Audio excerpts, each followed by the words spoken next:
What's the craziest thing you've ever done in your life? The craziest thing is to dress like this. Yes, yes, I did not imagine myself. My name is Fatima. I am 39 years old and I came from Bulacan, Philippines. I came from a Christian family background, and I could say that I have a very strong foundation of Catholicism in my family, as my grandmother is a pastoral counsel in our church, and so does my uncles who used to have this kind of Catholic teaching in Saudi until now.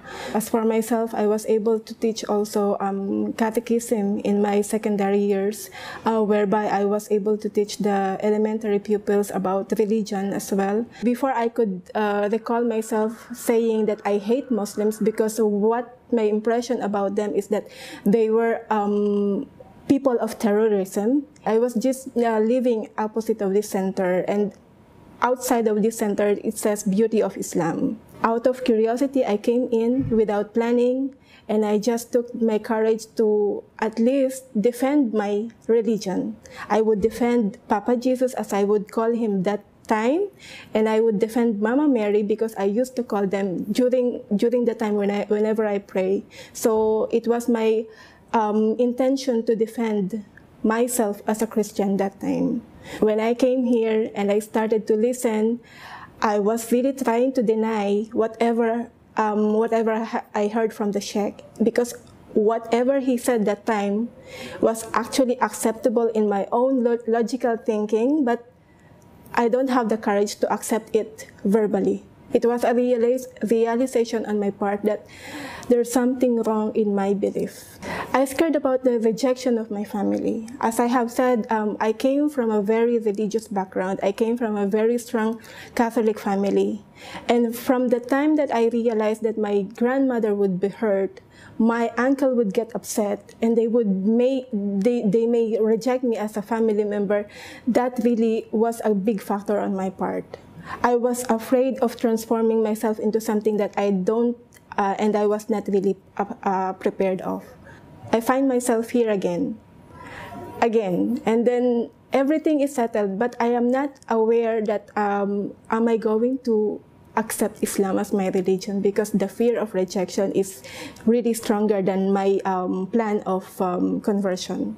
I came to realize that there will come a day that we will be standing in front of our Creator, that there were people who had given me the message and yet I have not accepted. And by that time, the reality of life is, the certainty of life is our death. So what if something happens to me when I get home that night, and then after telling that I have accepted the truth, I still did not bother to testify. So by that time, everything got erased in my head.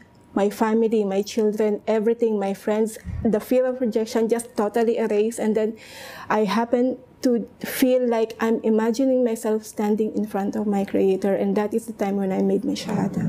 Islam teaches me how to be more compassionate towards my parents, towards my grandparents especially. Before, you never know the value of respect. You put your parents, especially your mother, to the highest position, because in Islam we believe that in their feet lies the paradise. I learned the value of time. I learned the value of my spiritual aspect. I learned the value of my submission and the purpose of life, especially because before you were just living as if the time goes by, then let's do whatever it takes. But now, every second counts. You never know when is the time that you'll be facing your Creator, so the preparation is there. You're not going to focus in this dunya alone, in this world alone, but you are going to prepare for the hereafter, which you have to be really afraid of.